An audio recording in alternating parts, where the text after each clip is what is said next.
Hey everyone, welcome to the Rooster Podcast. This week brought to you by MeUndies, Skillshare, and Tracker. There, and there. I'm Gus. I'm Blaine. I'm Chris.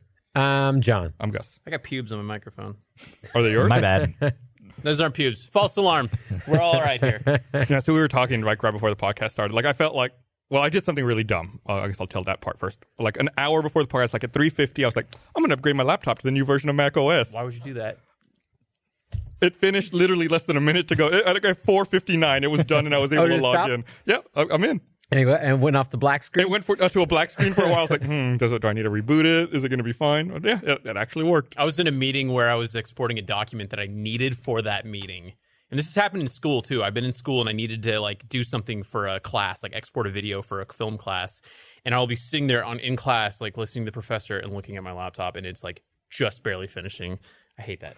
That happened to us at the first Let's Play Live in Austin, where we were supposed to have, and it's in the documentary if you watch the Let's Play Live documentary, where there's supposed to be a video introducing the heist. But like there literally wasn't enough time left before the show for the export. Like the time left on the export bar was too far, and it was like just export it, just finish the export. How did that story end? We had to do a live setup on stage instead of using the video to set it up. That's rough. Yeah, Why was it being exported that close to the There end? was a fight about it, and if you watch the documentary, you can see it gets very heated. Was that the one where Jack like had to apologize, or not Jack, had to, but he chose to Jack apologize? and Jeff, get into a little argument about why the video's It was not a really ready. sweet moment afterwards because then Jack apologized and Jeff had a nice little bro moment. The drama, the action. Watch it now on RT Docs. I don't remember if I'm in the shot or not, but I was standing there and I was like, Yeah, anybody who told the story secondhand or even like after witnessing it said it was one of the most legitimately awkward moments they've ever experienced, especially here at the company. Like Jack legitimately like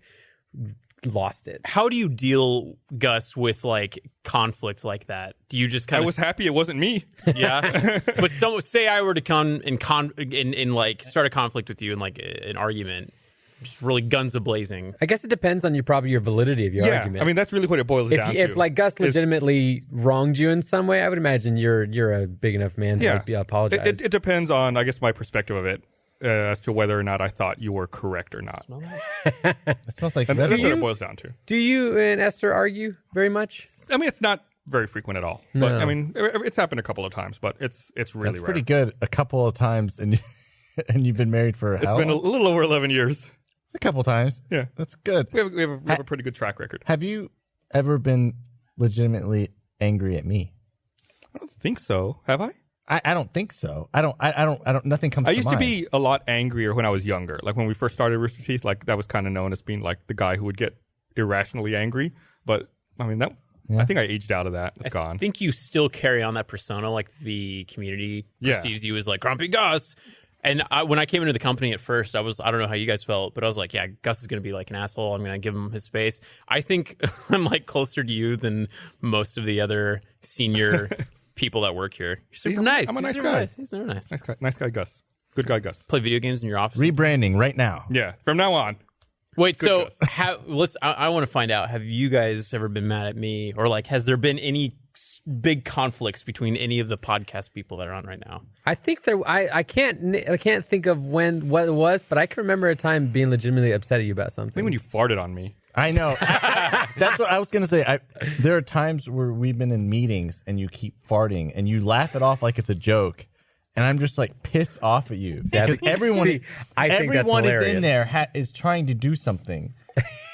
That's why John is like the ideal friend. Yeah. Because I'll fart and I'll be like, fart on him? I'm so sorry. And Yeah. then he'll be like, I can't smell it. And I'll be like, But even though you can't smell it, it's still got it doesn't bother you? Would a fart that's like asking someone who's blind, like, even though you can't see it, doesn't this bright light and all these flashing colors bother you? It's like, no. It's still something that came out of his ass. I don't Like, care. you know, If the bright lights were coming out of his ass, a blind person might care about that.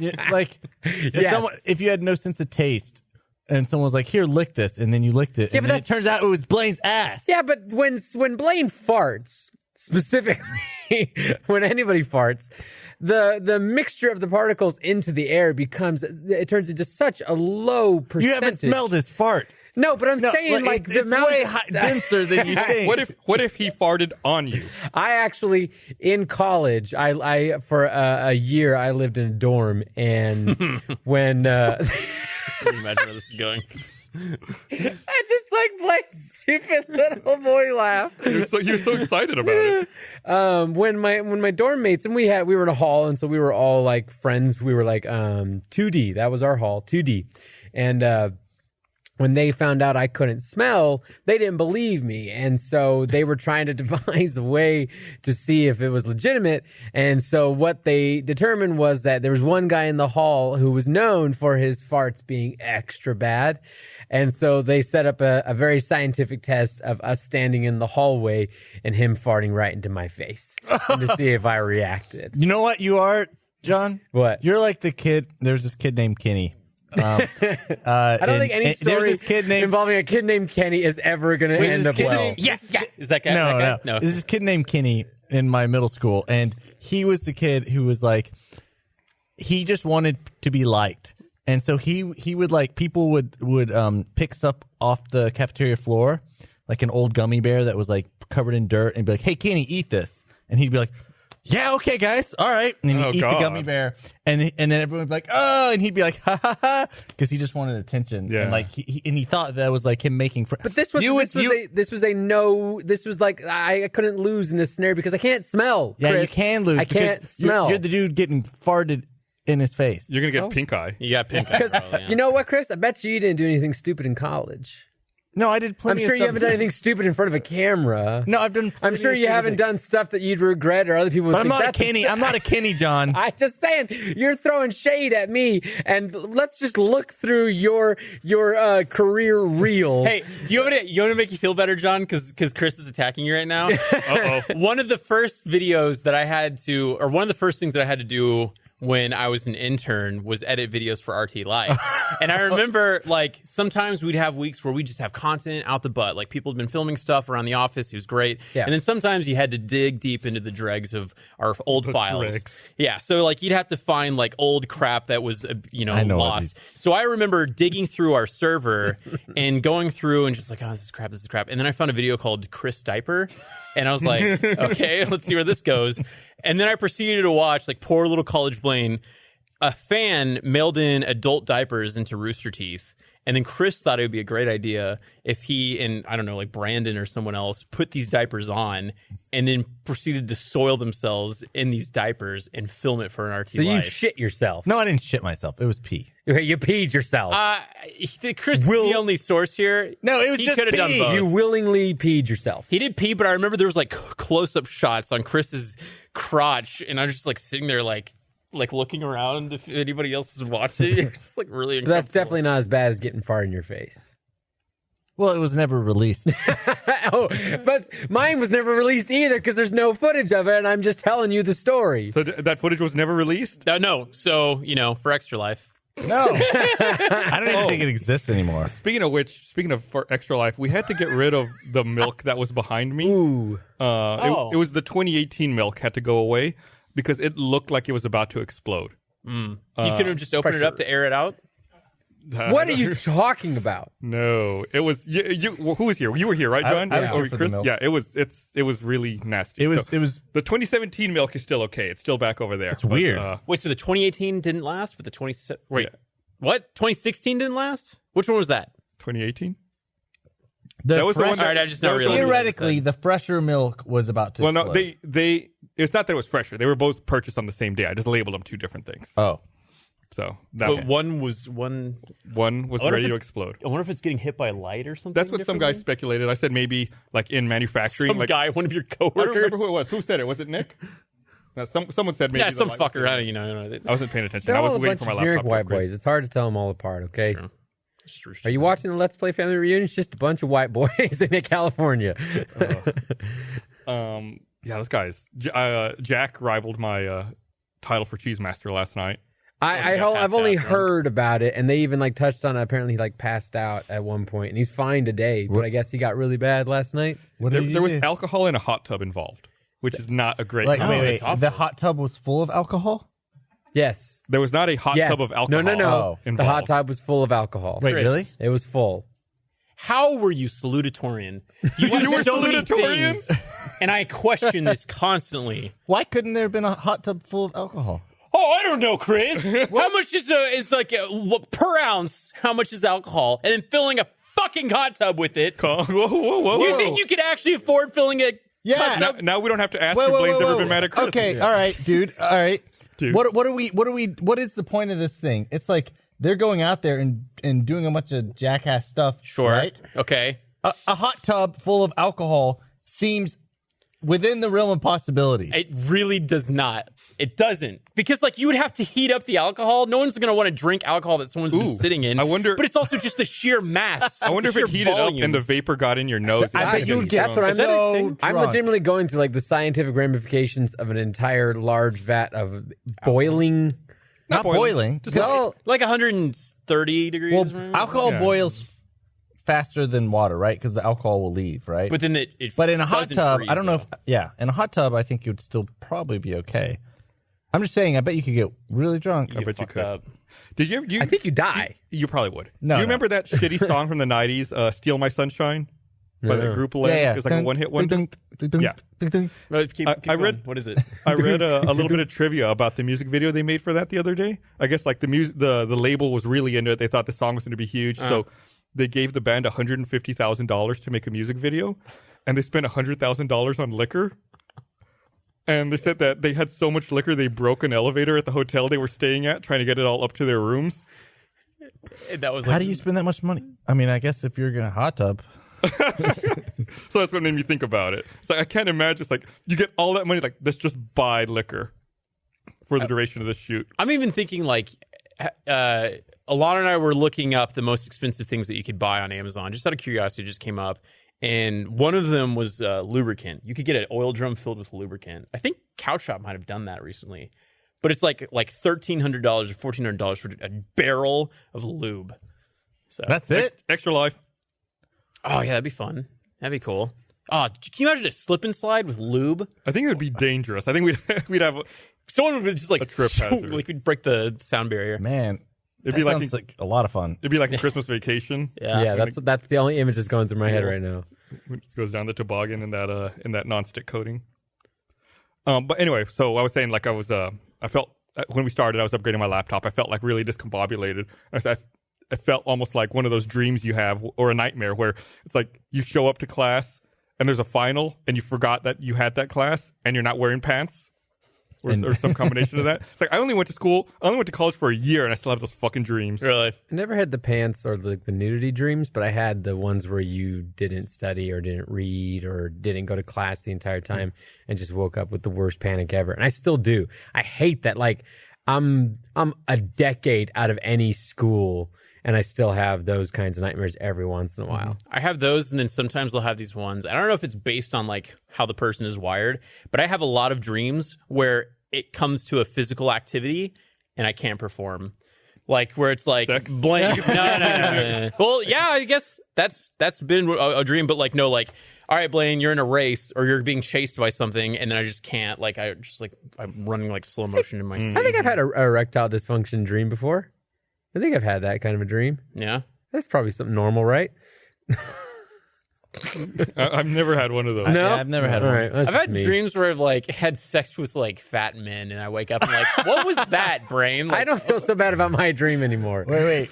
Let's delve a little deeper. I don't know how it comes up, but I've had Describe dreams it. where it's just a fat, hairy guy, and I'm for some reason porking him, and And I'm like into it, In the even butt? though like I wake up and I'm like, why are you having? I don't know. want- Analyze me, audience. I really don't put any stock into dreams. I think it's just like No. random I'm firings saying- of your brain. Yeah. You know? I know some people are like, oh, well, this dream could mean that, or just this dream could mean this. Like, I just think it's just your brain. Like, oh, let's see what kind of kooky shit we can come up with. Yeah. I think there is some element of like your worries and fears. You know, Yeah, but I'm like not worried 'cause about missing I don't a test. think I don't think like cavemen had dreams about missing tests. Well, tested probably didn't exist for cavemen. So it's not like random. They're like, you can't dream about something that doesn't exist. ugh, I woke up, there was white sheet. I don't know what means. Teacher, I don't know. Chris. I'm just saying. Chris, I do think it's. Just keep talking. Keep talking. There are okay. I have panic dreams about like shoots and stuff. Yeah, and have you ever been on a shoot before? Yeah, exactly. Oh, so there's context in there for why you would have had that dream. Yeah, so it's not just random firings. What? I'm just Okay, You're amazing, Chris. it's you can't have a dream. We know you can't have a dream about something you don't even know about. Like I can't have a dream about what it's like to exist in the fourth dimension. You could though. You don't know. I'm just saying you could have that dream. Show of hands. No, it can't. Has anybody ever had a dream about existing in the fourth dimension? How would I have a dream? There's like an alien in the corner that's like Maybe someone's raising their hand right now and we can't see it. because it's in the fourth dimension. I can't dream about something I don't know about. That still doesn't mean that Gus is talking about it's random stuff of just what's going on in your head. He's not saying random stuff of anything in existence. I had a dream the other night, sorry, Alana, that a girl gave me her phone number, and I remember taking the piece of paper and looking at it, and I couldn't decipher what the numbers were. And I think I'd heard this on the podcast or something before, to where your brain, you can't read. I can read. In your dreams? I dispute that claim. I've heard people say that, but I can read in my dreams. I think, though, like, my brain couldn't come up with an actual phone number, because I would really be curious if I called that number. What it was? What it would have been. Yeah, Dream girl? with me- Are you the girl in my dreams? Hello? Morty's Pizza. Can I help you? Then you arrange to meet, and it's the big fat hairy dude. Yeah. It all comes full circle. The one I have most often about not being able to perform is in my dream I'll want to open my eyes. And I think it's my body really wanting to open my eyes. Yeah. And it's like I'm entering this fight where in my dream my eyes are kind of open but not fully open, and I'm trying to open them all the way. And then I'm just struggling with my physical body. Yeah. You just reminded me. Has anybody been following? What's his name? Adam Ellis. That's such a fucking bullshit story. Fuck dude. you.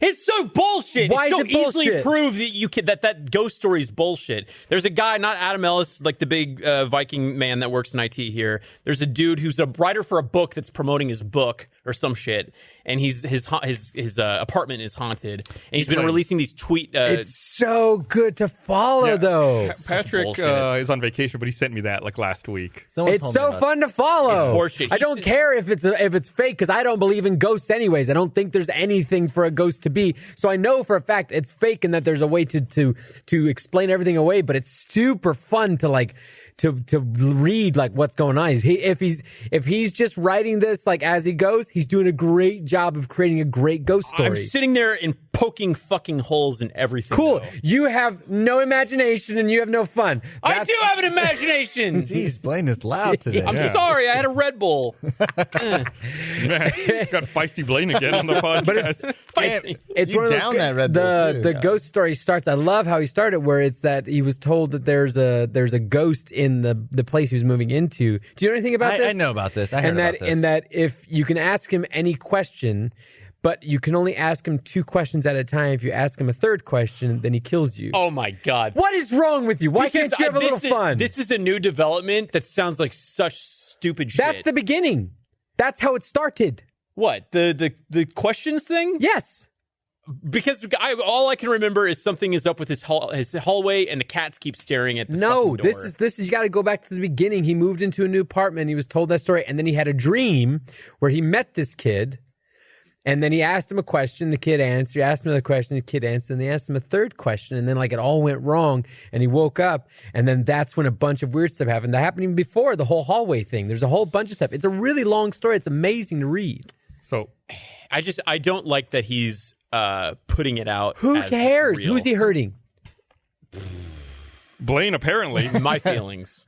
No, yeah, okay. There's enough. Good point. There's enough shit going on in this world. There's enough bad news on Twitter that if there's one guy, There's no bad news in the world. I mean, let's not just say bad news on Twitter. There's bad news in the world. That's what I'm saying. But this is specifically he's telling the story on Twitter, so that's what I was using that as an example. I guess it's just the fact that it's fiction that's being presented as truth that's bothering me, because I don't like that he's fooling so many people when I clearly see through it.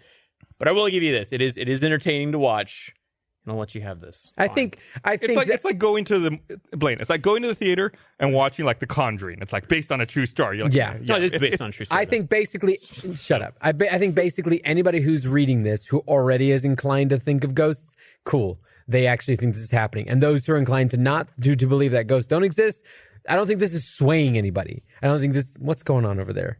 What'd you do? We'll get to it when we get to Okay. I don't think this is swaying anybody. It's just a fun story to read. I guess, yeah, it's just ticking me off. It's like people are like, it's like when the McElroy brothers on My Brother and Me find eBay listings of ghost dolls and love to read the listings of ghost dolls. Did they ever buy those? No, they did buy one for their show on CISO and brought it onto the show, and it was a fantastic story. But it's like the same thing. Like they don't actually think that ghosts exist, but they think those are hilarious and they love to tell the stories. It's fun. It's fun. It's two things that have been pissing me off on Twitter. That's been one of them, kind of low key. I'll still read it, but I'm just like, oh, it's such bullshit. The whole retweets thing, where it's like, hey, if you do this, then we'll do this. I'm just getting so fucking tired of that. You mean like SB7 for streamies? I love the Sugar Pine 7 guys, but I gotta mute those dudes because it's just overboard. No, it's great. I like even like they're so aware of it. Like even yesterday, Steven Suptic was like, if this is the worst thing ever, retweet. Like, okay, yeah. Absolutely. It's awful. You are easily triggered by social media. You get bothered by social media a lot. What's wrong, Snowflake? To the point that you react negatively to social media and people doing stuff on social media quite often. That's why you're blocked from me on Instagram.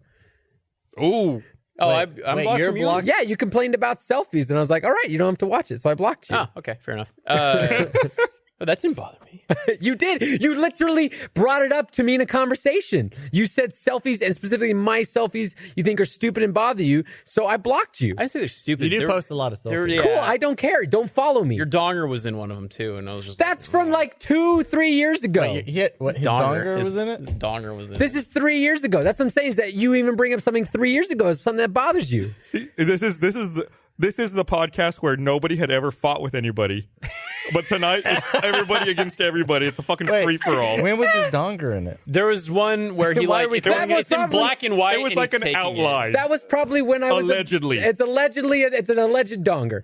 That's probably what it was the last time I was really upset at you, because you made a big deal about selfies, and I was like, you don't need to make someone feel bad because they post a picture of their face on the internet. I wasn't making fun of you for like, you're making great progress with your body and you need to stop showing it off. It wasn't anything like that. It's just like, I don't know, it's just too many. It's just the overload. What's that based on? It's based on your opinion. You trying to make me feel bad about me using my social media in any way that I want to. Get shit on in the comments for this one. This is rough. This is not good. This is bad. Eject. When at the same time, I won't make this personal. I won't do that. Never mind. Do I post a lot of selfies? No, but I was going to say... Call me out, please. I was going to say that your girlfriend posts nothing but selfies for the most part on her Instagram account, and you comment and like them, and you like them, cute. And that's what it is. And there's nothing wrong with Alana doing that. I think that's fantastic. I like her Instagram feed as well.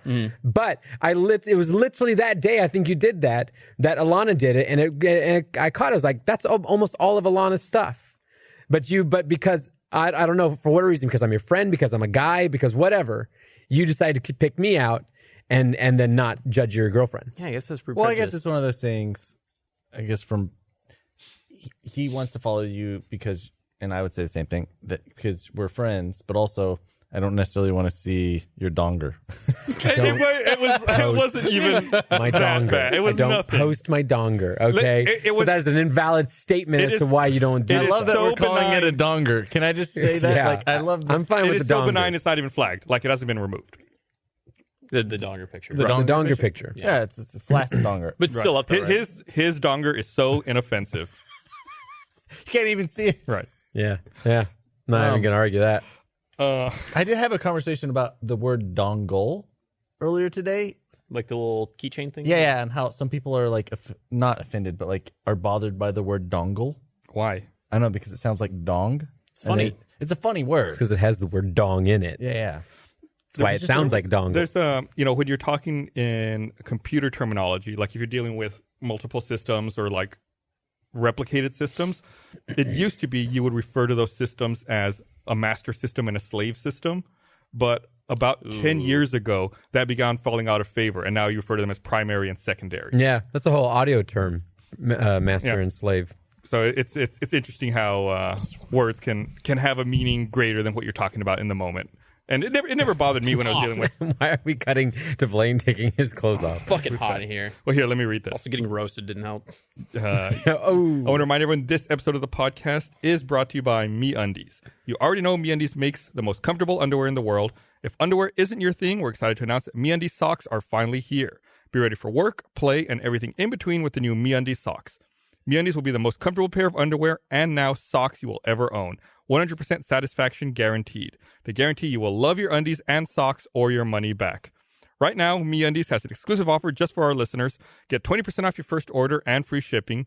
MeUndies is so sure you'll love their underwear and socks, they'll give you a 100% satisfaction guarantee. Simply order a pair, and if you don't love it, you get a full refund. It's a no-brainer. 20% off, free shipping, 100% satisfaction guarantee.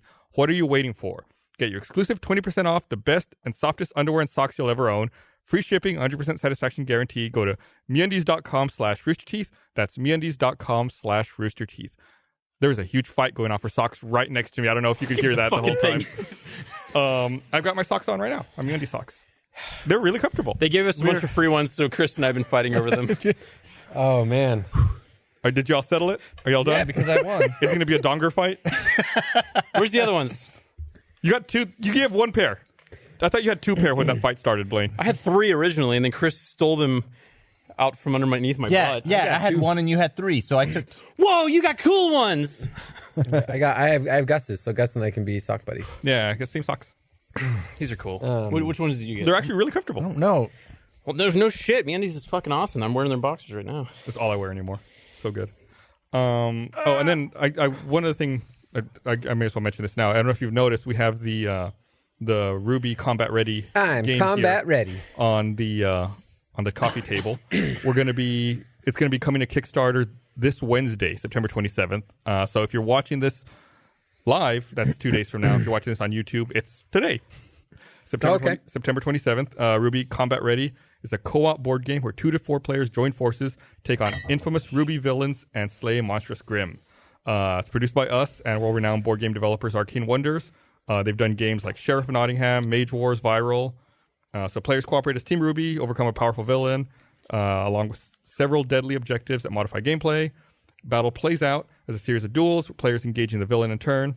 Dueling player is at center stage, driving the battle forward. Other players are assisting the player or tackling other objectives. Fast-paced, action-packed, tons of tactical decisions and surprises, and it's coming to Kickstarter this week.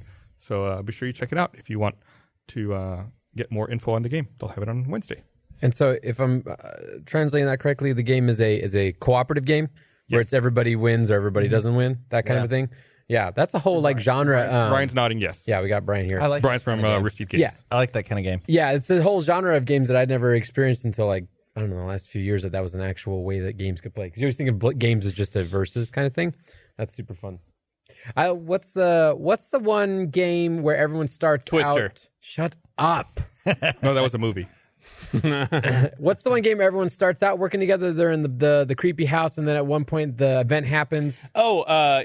Checkers. All right, we've marked on the calendar another day where I'm legitimately upset at Blaine because he's a big fucker. Huh? Betrayal and House on the Hill. That's a great game. I love it because you start off all working together, and then an event happens, and one person then has to become like the antagonist. Right, yeah. Is that the one that he builds the story progressively and it can go like any different path? Yeah. And it's like a combination of stuff determines what the story is, and whoever's the antagonist has to go in another room, read what they're supposed to do, and then everyone else who's left has to read what they're supposed to do. It's pretty fun. It's a good twist. I played that intoxicated. Ooh boy, that made things interesting. I feel like my what is it called? Brain? Yeah, when I'm like paranoid and shit, like that's like grows exponentially when I'm under the influence. And yes, whenever it does. I play those games, I'm it like, does. Oh god. I have experienced paranoid Blaine. Yeah. There's another game I used to play a lot when I was younger. It was called Diplomacy. I don't know if any of you guys ever played I've heard that. It's like everyone is a world power, and it's kind of like Risk, but without any of the combat. Like Risk, Like your armies can move into territories, but they can never fight. So it's like they can move into an empty territory, but if there's another enemy there, they get bounced back to where they started from. So like everyone, there's a period in the game where everyone stops, talks to each other, makes deals about how they're going to move, and then everyone moves at the same time. And it's like sometimes you get fucked because people don't move the way they said they would, or I love that. So it's all about like trying to get people to move the way you want them to move. That way you can also move the way you want to move. I, for one, would much rather stay in with friends and play a tabletop game any night than go out to bars. I would much rather do that anytime than go out. And I know that's not you. No, being in a relationship, I absolutely agree.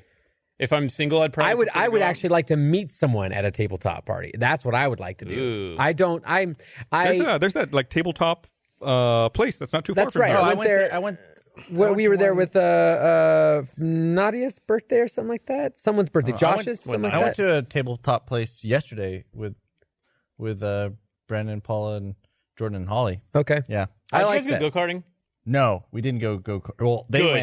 went, and then it got rained out, so then they went board gaming, and that's whenever I joined up. I want to go karting. I genuinely despise the fact that in order to like meet new people or to find some for like to like go on a date with, other than Tinder, you have to just go out to like bars and stuff like that. That's where You don't have everybody to Yeah, do why don't bar? you like just put it like if you on like those dating apps? Like, I just want to play board games with you. If you want to play board games with me, let's play board games. I think my Tinder profile says something along those lines where it's like I think it's something as simple as like I just want to watch British Bake Off and make out. That's all I want to do. It's like if you're very specific, you're not going to get a ton of hits, but Yeah. you're going to find what specifically I'm not what you're trying to looking for. win someone over, like trick them into like doing like to swiping right at me. But it's like if you're down with that, cool. Swipe right, and we'll see how this We'll goes. bake it off. Yeah. They threw like swipe left, and it's like, no, John, you swipe right. Like, what? I gotta go. I've done that where like you're like, oh wait, which one's which? I like that Tinder's like UI like has like the nope that shows up. You're like, okay, I'm doing the right thing. I think they copyrighted swipe left and swipe right. Cool. Really? I think Sue someone me. told we me saw that. Kingsman last night, and they had a reference to it in that. Oh, they did because one guy gets shot down and she tells the guy like, follow my finger. What are we doing? What are we doing? Yeah, I hated that movie, but I love Pedro Pascal. It wasn't good? Man, that first one is so good, but with Matthew Vaughn, it's totally hit or miss, and it was a miss. I for think me. the best way to put it is that there are two directions that fuel, or there's two things that fuel why people do a sequel as far as story goes, and one is that you have a new story to tell, and you want to use the original characters as a vehicle for that new story, but it's something you want to do. And then there's the way where you make a sequel where you just want to one up everything that you did in the first one, and you just want to do it flashier and again. And that's some people like that. Some people want that from sequels. I think that's why a movie like Finding Dory was very successful. That's all Finding Dory was. It wasn't really a story that was that necessary or new. But Kingsman 2, it's not a bad movie, but it's definitely one that didn't capture the same kind of feeling as the first one. There was like a almost fucking shot for shot recreation of a couple of scenes, like the bar scene. Pretty solid first act. I liked the first act. Yeah, and then it just it wasn't great. And then it just kind of I saw it. It was good. Yeah, it's good. I still haven't seen it either. It's good. I need to. It's real good. That's what everyone says. Like, no one's like crazy about it. It seems like. It's like, it's good. I mean, as far as horror movie goes, I liked it a lot. yeah. Yeah, and it wasn't like all that scary. Like it wasn't like I hear jump out that of a your lot, seat yeah. scary, but like it was still a good movie though. It had some like fun. There's parts. one scene in a dark tunnel, like early on with one of the like an ancillary kid, where he gets caught in a tunnel, and it was like I got freaked out. that was freaky. But none of these movies are gonna matter because the greatest movie of all time is coming out. Did you see that Mark Hamill tweeted when the trailer's coming out, then deleted the tweet? Yeah, I said Monday Night Football. I was actually referring to Blade Runner 2049. I'm super fucking stoked for Blade Runner. I have super low expectations for that movie. But it's So do I. oh man, I have no expectations. I expect that movie to suck so bad. no, okay. Well, I wish I had that Because I love Blade Runner. And in my mind, they cannot make a better movie. I wish that I had that because I have such high expectations that I feel like it might disappoint. No, But I'm Denis Villeneuve I'm or- keeping super under the radar with it. I think I watched one trailer for it. And it's like, if something comes on TV, I won't change the channel. But it's like, I'm really not. I'm going to go see it. I've When's been the last dodging time trailers. you watched Blade Runner, the original one? About 2 years ago. 2 years ago? I rewatched it this last year, and I realized that it's not as good of a movie as I think a lot of people remember it to be. It's kind of boring. No, it's definitely like slow. And there's like a legitimate like rape scene in Blade Runner. Yeah, I guess with The Deckard female and, robot like is wanting to leave, and he tells her to stay, and he tells her to tell him that that she wants him to stay, and like it's like this is a little problematic here, Harrison. Yeah, it's dark. It's Yeah. dark. That being said, I'm with you on that. I always feel like Blade Runner. I mean, I've only seen it once, and it was a long time ago in high school. yeah, so that was me, and then I rewatched it and I go, oh no. Yeah. Not as a little bit more. I still really like it. But the new one has the world building. has a lot of creatives that I'm very much a fan of. Dennis Denis Villeneuve. Near perfect director, and so I'm looking forward to see. All what I he remember can do. him from is Arrival. What else has he done? He did that Enemy? Hugh Jackman movie where his daughter got kidnapped, and then Prisoners, Prisoners, Enemy, and Sicario. Sicario is just fantastic. And it's that was Deakins DP'd that, and he's like my favorite DP, and he's also doing Blade Runner. Yeah. I love the fact that a lot of these like directors like basically travel around projects with the same people, and it's nice because like a lot of people attribute like the look and final product movie to just the director, but it's like no, there's like a director of photography that was there as well, and there's art department. Like I don't think someone like Guillermo del Toro would be what he is without his team that he works with. The one thing I will say, like I said, I haven't watched a lot of Blade Runner trailers and a lot of promotional material for it, so maybe I'm wrong. But the one thing that has struck me that seems the most different from what I have seen compared to the original is it felt like in the first Blade Runner, it was a world where almost like Japanese or Asian culture and the United States had really merged. It was mixed everywhere.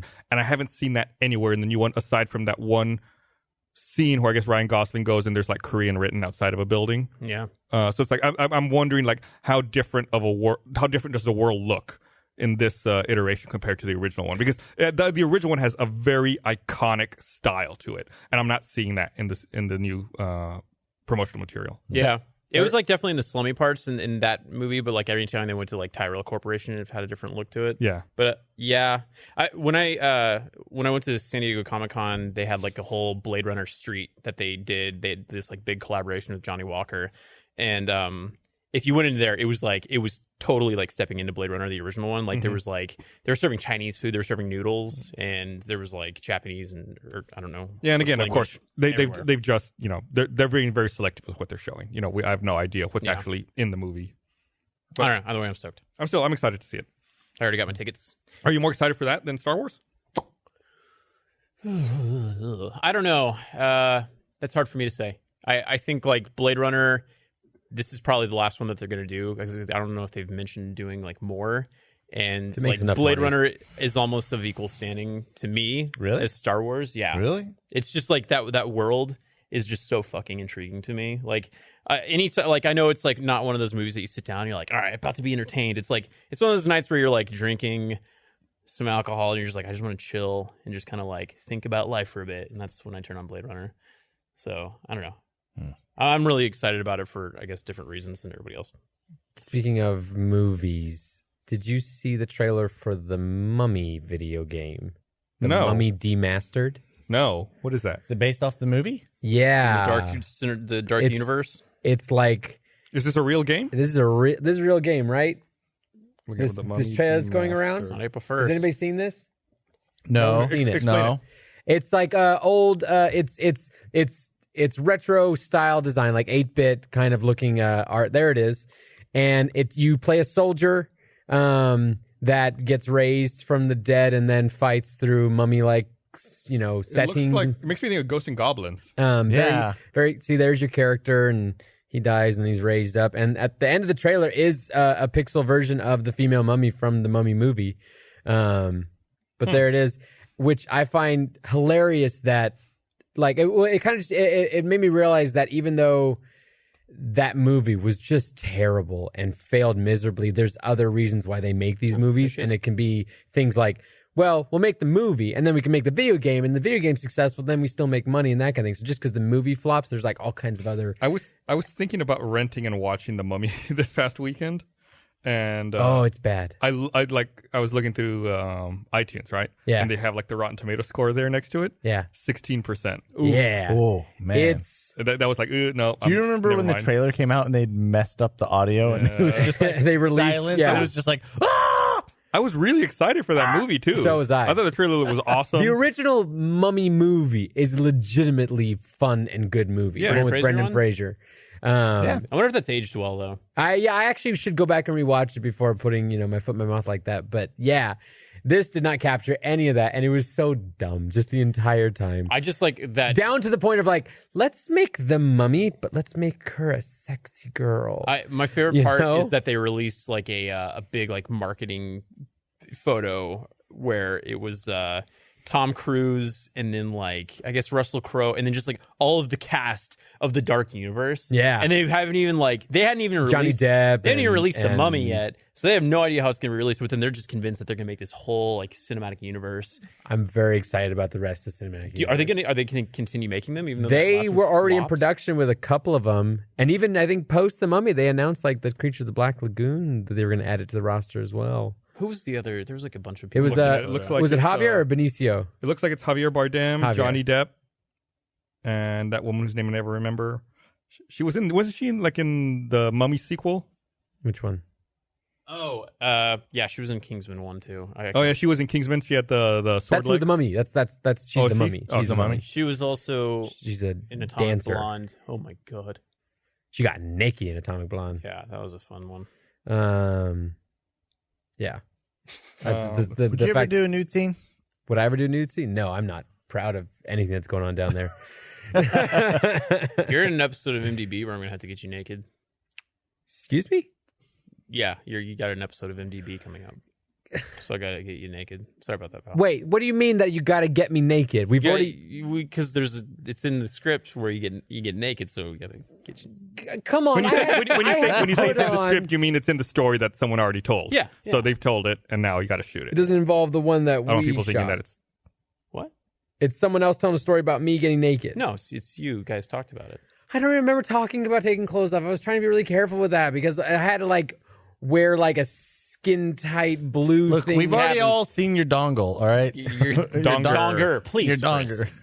I'm so just not happy with that. We'll talk later. Yes, Oh, you man. don't have to if you don't want to. Did you do a nude scene? I mean, He's done. I already have.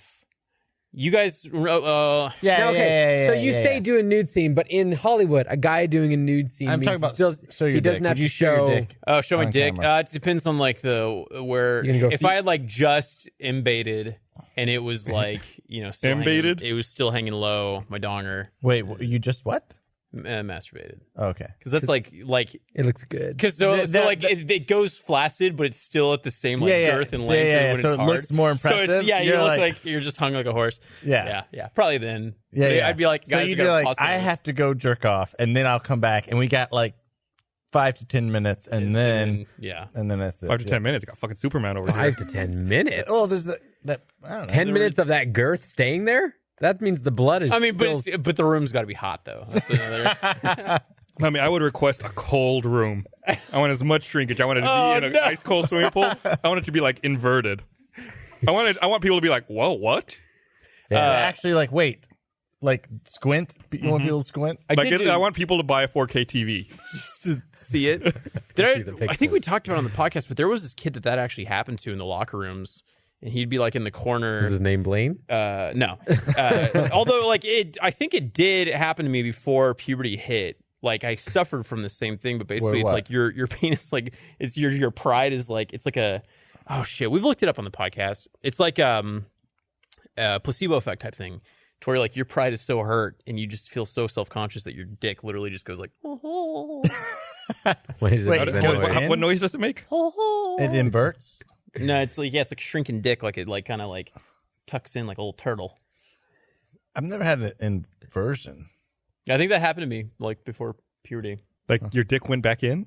No, it was just like it was just like I don't know. It was just a anything little to do with bump. this. It was a There was bump. this one kid it happened to him like every day in the shower, and it was he had like micro penis. It's rough. Dicks are weird. Dicks are weird. I felt bad for that kid. Speaking of nude scenes that you would film, has anyone here seen that Korean movie, The Handmaiden? Yeah. It's a lot of overly gratuitous nude scenes. There's a in that lot movie. of. Handmaiden, not Handmaiden. Not The Handmaid's Tale. Okay. The Handmaiden. I keep meaning it to was watch pretty graphic. Yeah, and like it was. I mean, I enjoyed that movie, but even I was like, "Oh, come on, you're going a little over the top here." Like the very last scene of the movie is like that scene didn't even need to be in the movie. Oh, that's right. They did the Yeah, it's like sharing the toy thing. Yeah, you're like you just wanted to see them naked.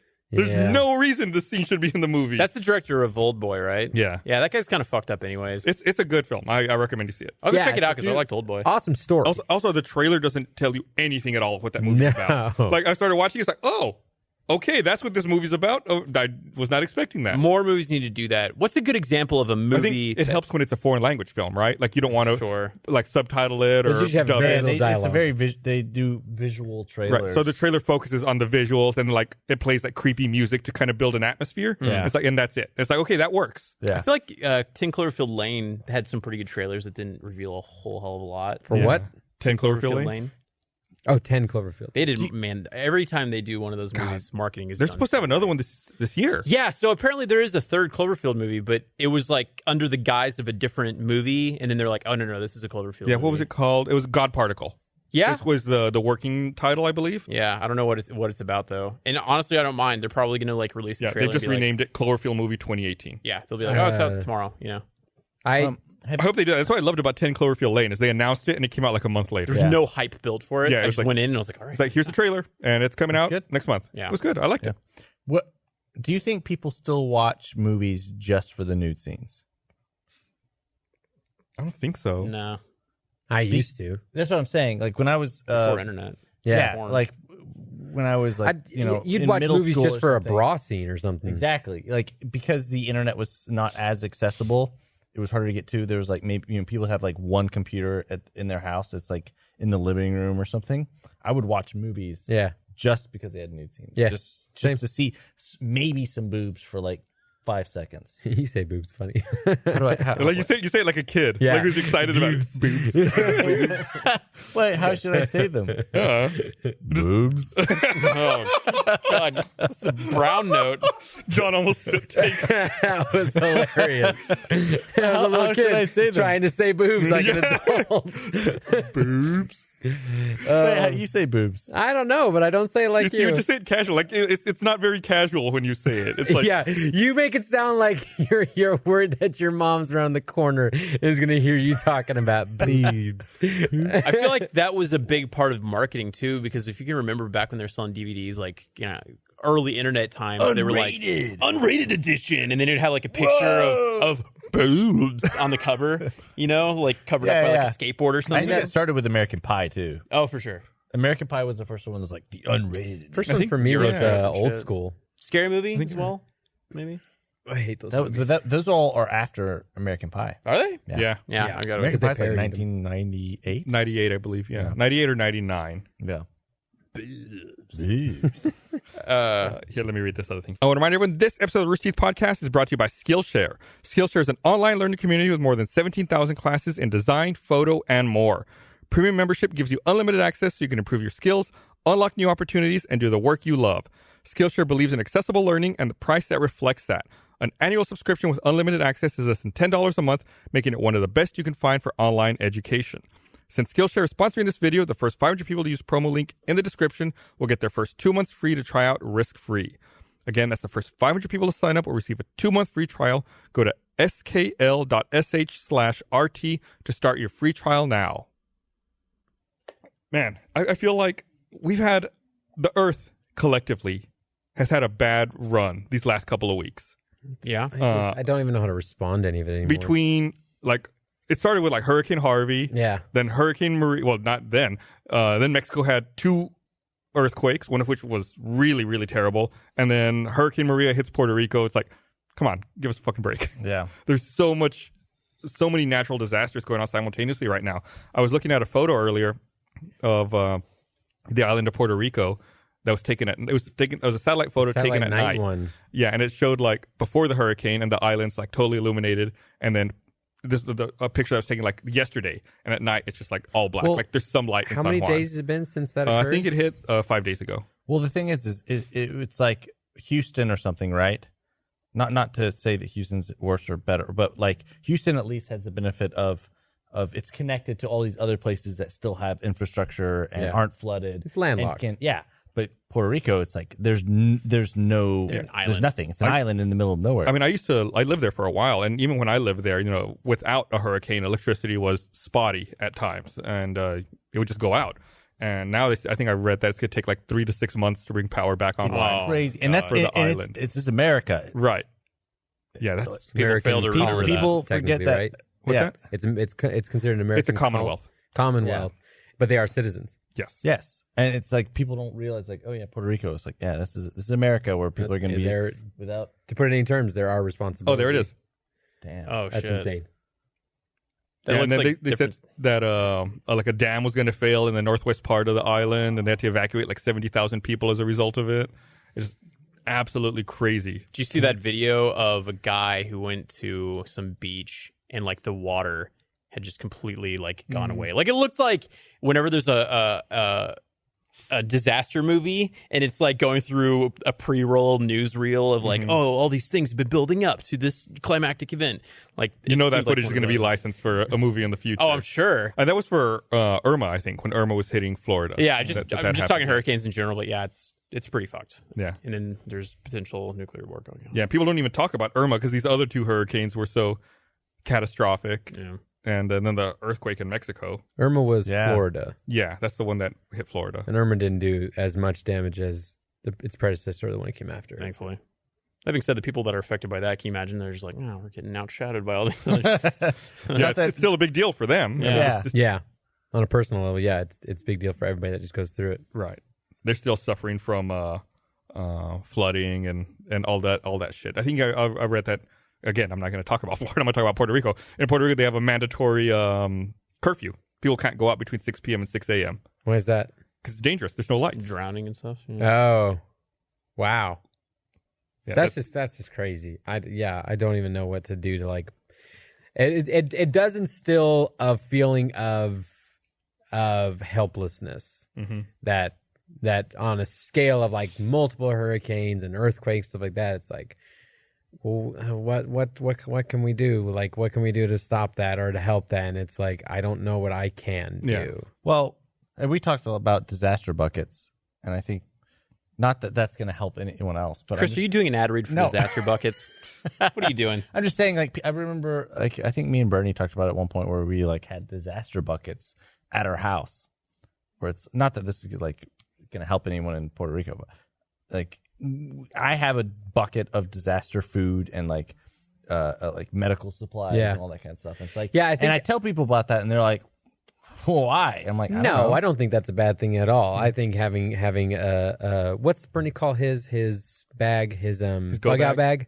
Bug out. That's Bug it. out. I don't think that's anything wrong with that. It's that when I look at something like Puerto Rico, that's literally just out in the middle of the ocean, and I'm like short of the Navy actually being deployed to go take care of them. There's really nothing that we can do. I don't know. It's very, very disheartening. Yeah.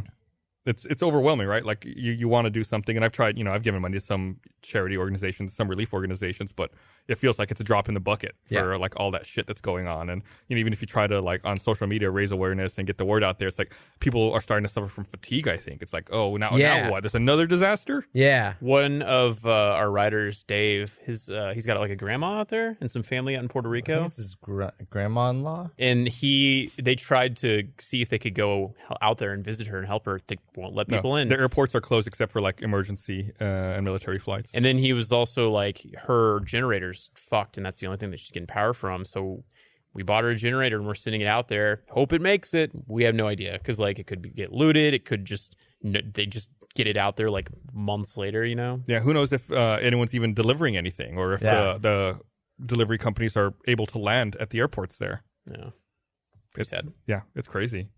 Yeah, I was looking at that. I was like trying to see like where I lived. It's like, oh, yeah, nope, it's dark. It's dark. If I was still there, I'd have no power. Why were you living in Puerto Rico? My family had moved out there, and my mother had health issues, so I'd moved out to help take care of my younger siblings. Oh, okay. So I lived there for a while. And also, I also had selfish reasons. I was tired of working. What And I wanted to move age back were in with you? my family. I was 25. Oh, okay. So this is as an adult. You Yeah. lived in Puerto Rico. Mhm.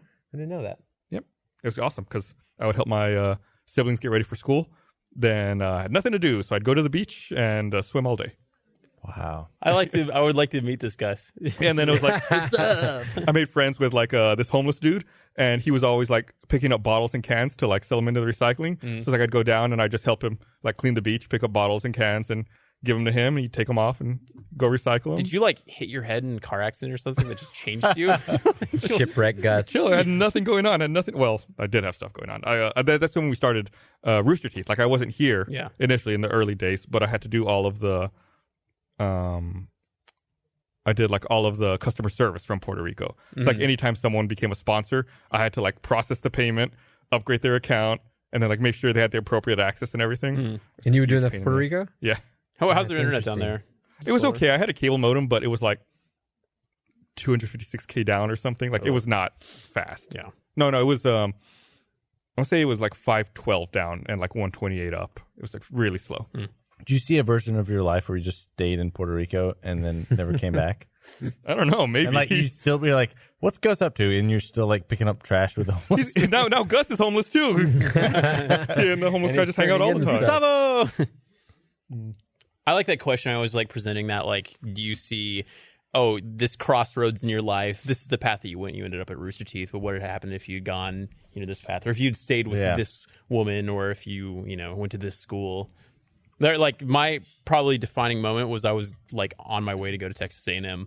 Like I was just like ready to go. I got accepted to both colleges, but that was the one that I was like, I had no intention of applying for UT because I didn't think I was going to be able to get in. Not that A&M's a backup school, but it's not as good as UT. And I actually passed through Austin to drop off my girlfriend at the time to then go to A&M for my college visit. And it was that trip that I was like, oh yeah, fuck yeah, I want to go to UT. This is great. So it's like, I don't know, I could be an Aggie. Like I probably my diversion would have been right before college. I wouldn't have gone to college, and I would have just gone to focus on photography, and I would have just been what a lot of had those farts in your face that really. Yeah, it's the farts that changed everything. Thank you for focusing on that, Chris. You could have never met me. That would have been so I know. sad. Well, yeah. If I mean, obviously, everything has led up to me being here at Rooster Teeth. And meeting Blaine. Yeah. Then I have a question. And culminating in me meeting my lifelong platonic partner, Blaine Gibson. Yep. So if you're okay with farting in your face, can we do that as like an extra life thing? Yes. Yeah? Yes. Only if we get to release your pissing video. No. I don't even think that exists. I think I deleted it. You son of a bitch. Yeah. What? You've deleted stuff. Have I? I assume you have. Do you know I don't know if they're participating at all in Extra Life this year, but I think it would be pretty funny if it was Bruce, considering he's known for his farts. Well, Bruce and Blaine, Bubba, butt, fart. If contest. I could have each of them on each side and I just have my face one in the each center. eye. Oh no, we could eye. build a contraption where they fart into a funnel that then focuses it down to a tube, and each goes into one different nostril, and have like Blaine on one side and Bruce on the other. What if we accidentally diarrhea? And he's like, oh no! I think that was a Jackass, wasn't it? Then you would have diarrheaed into your pants because you guys don't have to be naked for the fart to exit and go in. And we're not having you guys' naked ass on Extra Life farting into. Says you. I'd bare ass. Yeah, we already talked about the nudity question. Well, no, we have talked about this, but I didn't get to bring it up. And the dick pic, what was that? Shaft shots. Shaft Come shots. on, man. Jesus. Sorry. You were in that too. I was. I had a cock sock on. That was it. Like, I remember that day, like, they were like, all right, clear set. Blaine's going to strip down. And I just had a tube sock around my junk. Yeah. And I filmed that scene, and then they fucking blurred it.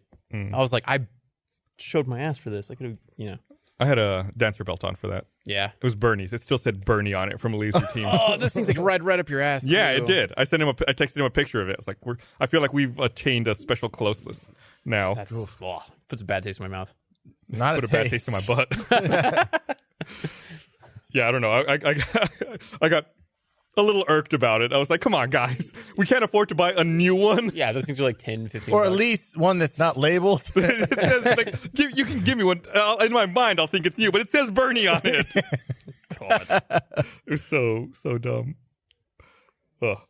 Speaking of butt stuff, did you hear about that Great transition. That woman who they're looking for in Colorado? They're calling her the Mad Pooper. Oh, I have heard about her. Whoa, I haven't heard about this. Go on, tell me the story. It's like out of Bob's Burgers. In Bob's Burgers, there's an episode where they're looking for someone they call him the Mad Pooper. But anyway, this is the real life version of that. It's this woman who has been caught several times while jogging. She stops and then just shits in front of people's houses. Did she drop trow or? She drops trow shits and then wipes and keeps running. And this one, they interview this one woman. She's like, "Yeah, I saw her and I yelled at her, said what's she doing, and she left." And the woman they're interviewing says, "I figured it was like a one-time thing, like an accident, but she keeps coming back." Is it the same house? It's like all in this small area. And the woman they're interviewing is like, "There's a restroom right across the street at the park. There's a gas station over here." And, Remember we were talking about people doing stuff for attention? At least I don't do that, okay?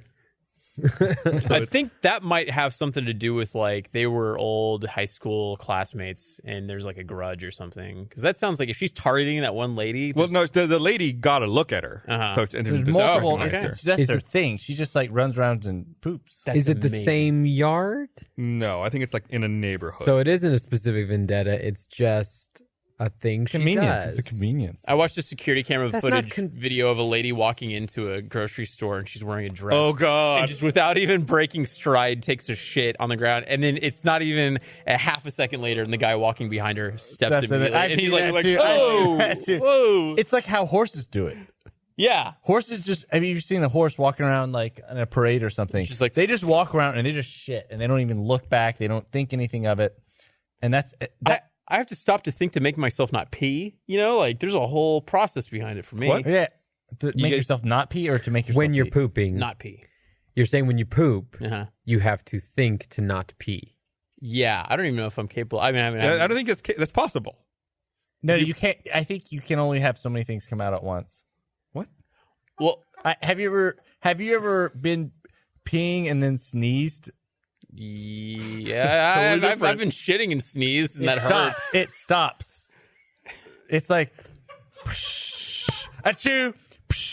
It's like it won't. Do you think sneezing is the same as taking a dump? No, I have totally sneezed and pissed. at the Yeah, same yeah, you time. can do that.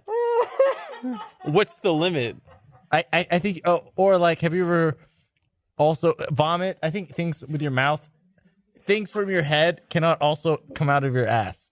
And I had a buddy who was vomiting into his toilet, and then he started to shit while. Yeah, he was but vomiting. not at the same time. It's like one in, one out. Things type. out of your head cannot come out of your ass? Like you can't be expelling things from both your face and your butt. I wonder if it's because your body, like, it doesn't want to allow like an airway from like one point to the other. It's got to maintain equilibrium. But like you can't do it. I want to prove you wrong, but I don't know how to do that though. I'm almost 100% positive that I have at the very least sneezed while I am going pee. Yeah, I'm not saying But there's you an can't interruption in the sneeze stream. while you pee, but it stops. See, now I have to do this to know. actually prove it wrong. So we need to go get Pepper and take it to the stops bathroom. because your body goes and, while you sneeze and it stops. You're saying you haven't been able to poop and pee at the same time? No, I can do that. I can do that. Okay. I'm just talking about sneezing or vomiting. It stops the other one. So you can either so what you're saying is that the body only allows either head functions or pelvic functions happen. Yes. Never the two shall meet. Yes. Yes. That's what my studies have shown. Gus, are you looking this up? I will now. Can you vomit and poop at the same time? It auto-completed. Think you Google? Yes, you can. No. Well, maybe But you can't. Only if you're sick. Only if you're sick. I think that's what I'm seeing is that it's easier for it to happen at that time. Like in a weakened state. You have to be really damn sick. As in, it's not a normal bowel movement. Don't tell me what's normal. I can be normal any way I want. It seems like it. If my normal is vomiting and pooping at the same time, don't judge me. All right, there's. Yeah, don't go too far started- down that hole. I started scrolling too far. you went image search. Yeah, I'm not going to click on images for that. Oh man, I wish. I mean, someday I should go back and like chronicle all the old podcasts and highlight all of the weird Google searches I did while on camera. I love like what this job does to like your Google search history, like Or your targeted ads. targeted ads and everything. And from my desk where I'm at right now, I can see the monitors of two of my designers while they're working all day. And one of them is Tobin, who is one of our illustrators. And he's constantly looking up reference material for when he's drawing. It's a very common thing when illustrators, they have on one monitor, they have their pen, their screen they draw on, and then they have, reference stuff. And the stuff that I've seen him go up like excessively looking, because he does it for like, the posters that he's been drawing. I'm like, we are just fucking over your entire Google search history because I know he's like just it's all in the same account. Like what is he looking like? Give us an example. Well, like he had there's a poster coming up that we haven't released yet, but it does involve he had to draw some big muscles, and It's of me.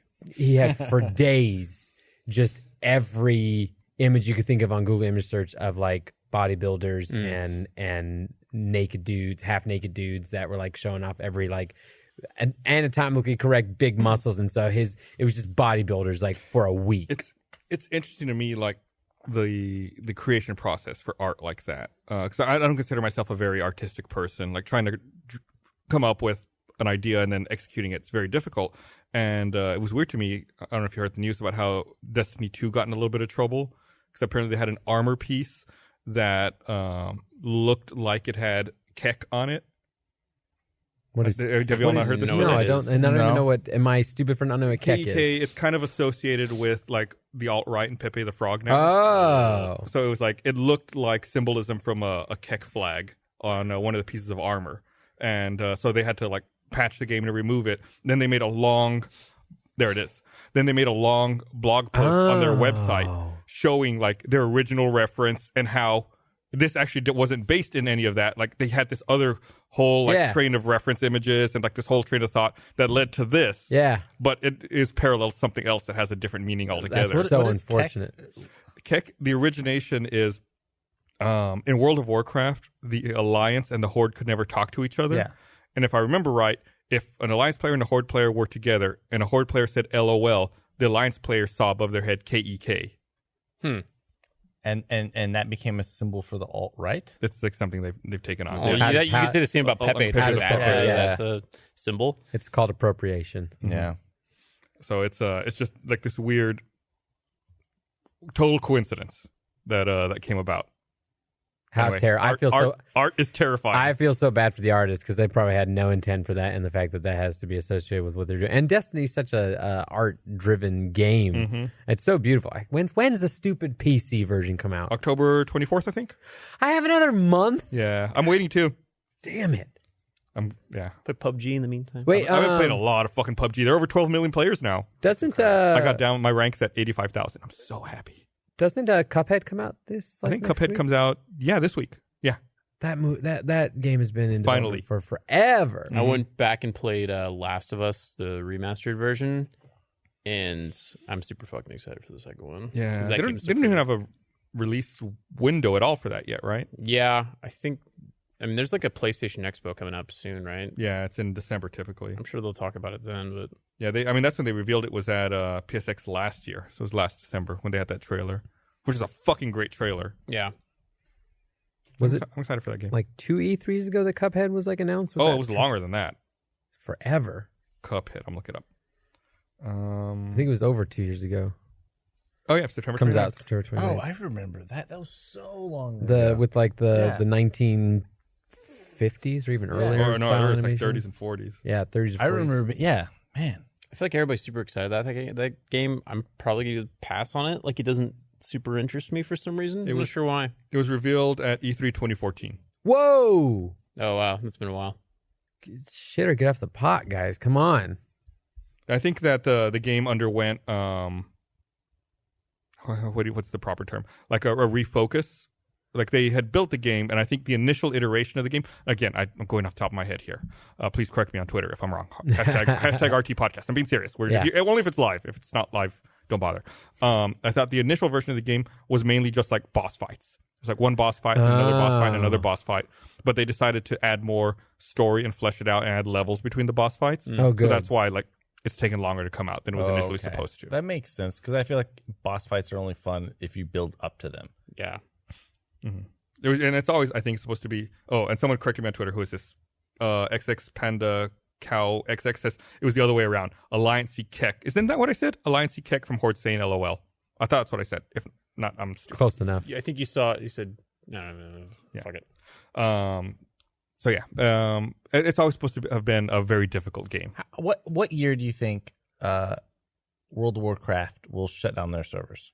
Oh man, I don't know. Still has a lot of people playing. They get a surge every time they do an expansion. Do you think they'll ever do a new World of Warcraft? But even yeah, I'm sure they'll do some sort of sequel at some point. But even then, it's like they're going to keep, as long as enough people are paying to where it makes money. Wait, what do you mean they'll make a sequel? There's no need for a sequel. That's what the expansions are. Yeah. Well, I was going to say, like, I mean, there's probably some math involved where, well, it's cost this much to keep the servers on. That's what I'm saying. But like relaunching when does it get to the point? Because I remember the day like they shut down like the Star Wars online servers. Galaxies? Yeah, Star Wars Galaxies. That was that one. But yeah, I mean, it's still big, and like I said, it gets a big resurgence every time the expansion. I mean, I played the expansion. I probably paid for 3 months of a subscription once the expansion came out. Yeah, and then I stopped and not playing it anymore. Mm-hmm. But like, what if you had to guess right now? Put money on it. What year? Oh, so we're gonna put it into the podcast. Yeah. So let's see. When did it come out? How old is World of Warcraft? It came out 2004. Yeah. Korea's probably playing that game bomb for us in like a couple of months. So yeah. Let's say I have two potential answers, and I'm going to go with, they're both not great. I say 2025. I was going to say 2024. They're going to hit 20 years. For some reason. Because it's 20th anniversary. Yeah. I was thinking maybe if they want to shock people, they could do it at 2019, like at a 15-year anniversary, but that seems too soon. Why would they, like, on an anniversary be like, hey, thanks for being around for so long? No, then they can have like a big event. Like, this is the conclusion to the story. Oh, okay. Like, build hype for it, get to it, and be like, I thought it was 2021, but I don't know. That's just kind of like a guesstimate, like where it's at right now. And like, I feel like in 4 years or so, it'll have died down, but I don't know. Who knows? It might get to a point. I mean, they could always pivot it too. I mean, you look at what a game like Skyrim or Minecraft does, right? Like, I think Minecraft's actually a better example, where they take the game and then they just put it on every platform possible. And now they just had a recent update where all the platforms can play together. Like, you might reach a point where World of Warcraft is just on everything. Like, you've got it on your phone, you got it on your tablet. People are playing it on their phone. I feel like that's a different story though, because Minecraft was like the hot commodity. Like, everyone was playing it, and that time has passed. World of Warcraft. Well, that time has passed for World of Warcraft though. Like, I feel like it doesn't have quite the hype behind it anymore. To where they're like, we're releasing it on phone, and everyone's gonna be like, oh my god. Oh, like, I mean, they just transition it to a service where it's like you pay even cheaper, right? Like, say $5 a month, and you can play it on your computer, you can play it on your phone, you can play it everywhere. It's like you've just got it. I feel like they missed that window.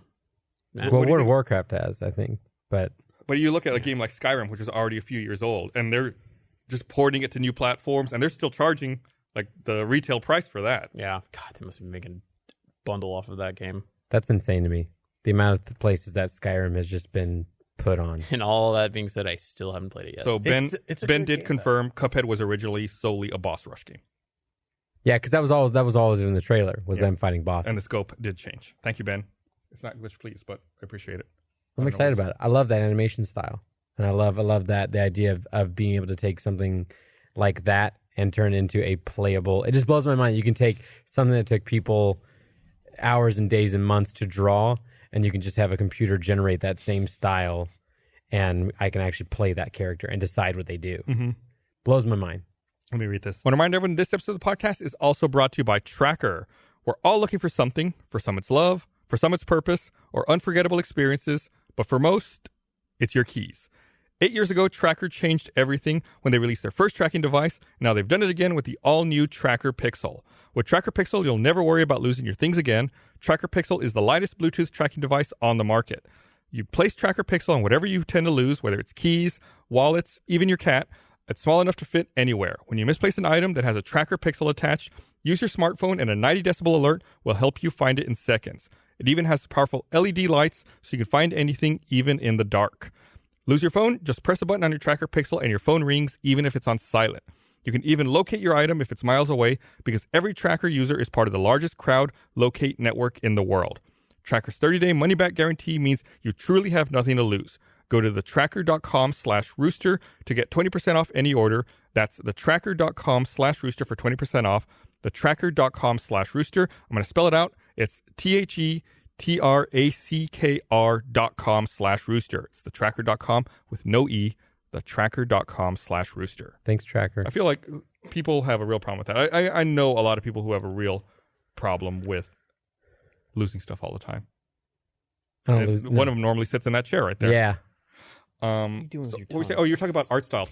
I feel like that about a lot of things, right? Like, so, like animation and stuff like that, people were like blown away by like Steamboat Willie and that early animation, which is kind of what Cuphead reminds me of. And now it's like you said, in real time, you're doing all this. But it's the same with like 3D environments or VR. It's like this is stuff that used to require tons of hours of work, could not have been done in real time, and now it's just like, oh yeah, it's no problem. Yeah, I guess it's just something about the fact that it's a drawn format. I don't know, because I just associate with literally a cartoon I used to watch, and the fact that it's the idea of controlling a cartoon I used to watch. What do you associate Cuphead with the most, cartoon-wise? Mickey Mouse. Mickey Like Mouse. old I think yeah. Popeye for some reason. Old Silly Symphony style things. Did you see that today? I learned about Silly Symphony and Looney Tunes. It was on Reddit a couple of weeks ago. That those were just intended as promotional. Like Looney Tunes was just supposed to be promotional cartoons for Warner Brothers music catalog. That's why it's called Looney Tunes, Tunes. And Silly Symphonies was the same for whatever studio put them out. It was just advertising for their music catalog. You just blew my mind with that Tunes. Crazy, revelation. right? Yeah. You never thought about it as a kid. But wait, but it was spelled Tunes. Whoa. I was like, I've never thought about that at all. You know what blew my mind recently? What blew your mind recently, Diddy Chris? Kong. Diddy Kong's Quest is not Diddy Kong's Quest. It's Diddy's Kong Quest. Diddy's Kong Quest. Conquest, like Conquest. No. It's not. It's No, not you're right, Diddy's yeah. Kong's, it's not Diddy Kong's Quest. Diddy's Kong Quest. Yes. Oh, that's the podcast, folks. Thanks for tuning in. No, I think you blew Blaine's mind. I didn't care. I never played the Kong games. So. Do you think, so we're talking about the animation being blown away by it, and I remember going through phases like that as animation was progressing in its complexity, especially the 3D animation stuff. Like I remember watching It's a Bug's Life and watching the grass move in that movie and thinking, this is photorealistic. And then you go back and watch, you're like, this looks like plastic. Shit, yeah. And even later on, like Gollum was a time where it's like, that's amazing. That's a fully realized character in the middle of everyone else, and you're taken into there. And I guess we kind of got there with like stuff with like War of the Planet of the Apes and stuff like that, with like the motion capture of the face and everything, or So even realistic. like I'd say like Benjamin Button and all that kind of stuff. Like, you think we're gonna run out of those? You think? Are you saying at a certain point, you won't look back and be like, oh, look how bad that looked? Yeah. Like it's just achieving just such gonna realism. I think the breaking point was definitely in Scorpion King, whenever The Rock was the Scorpion. So fucking With bad. the guy at the bottom going, no. He runs in. I'm going to send something to the broadcast Slack channel if we could bring it up. It kind of speaks to the point that John's making. Let me see if I can get it in here. Like, seriously, when I saw Final Fantasy Spirits Within, I thought this was amazing. Mm-hmm. This looked like just the fact they had pores in their skin and their eyes. I remember that. Yeah. That blew my mind. I always get upset whenever you see like the Final Fantasy thing. And I think they did make a movie for that in that style, like that animation style. But like for was it Knights? What was the Star Wars game? I guess it is Knights of the Old Republic. They make these awesome cinematic. The Old Republic. The Old Republic. They make these cinematic videos to promote the next thing, and they look so fucking good. And I want to see a Star Wars movie that's made like that. This is an old like gaming magazine cover. It's like, yes, this is an actual PC game screenshot. Unreal. What is this? February 97. It's like just a little over 20 years ago, people were blown away that that's what a computer game looked like. That's awesome. You'd be pissed if a game on your phone looked like that. Yeah. I don't even know what I'm looking at there. But it's just like the technology and the ability to produce that is crazy now. Yeah. So much hardware for it. But like, I don't know. I guess there is still things that happen that still blow my mind, like the stuff we can do with water effects now, and the stuff we can do with hair. Well, a lot of that insane. stuff's like a plugin, right? It's like, oh, they're just going to use the water plugin now. Boom, done. Yeah. Well, that was actually really interesting. Was I used to love back in the day when we actually watched like featurettes for movies, when you get the DVD and you watch the behind the scenes stuff. Yeah. I don't watch that stuff anymore, but I love the Pixar ones because they really did go in depth into how they were able to, because they were, every time they come out with a movie that they had to have a new feature that was hard to animate before, they would one-up themselves, all the way from Toy Story being a lot of plastic stuff up to like human hair on people like in The Incredibles and that kind of thing, all the way into Nemo where we're doing water excessively. And so I loved watching the behind the scenes stuff, and that there was an entire department in these companies in Pixar that were just coders that were just creating programs, not like the actual animators. They were just creating programs that would simulate these things and able to make these things act a certain way. I knew someone who was a coder at Pixar for many years, and her job was just to make shaders.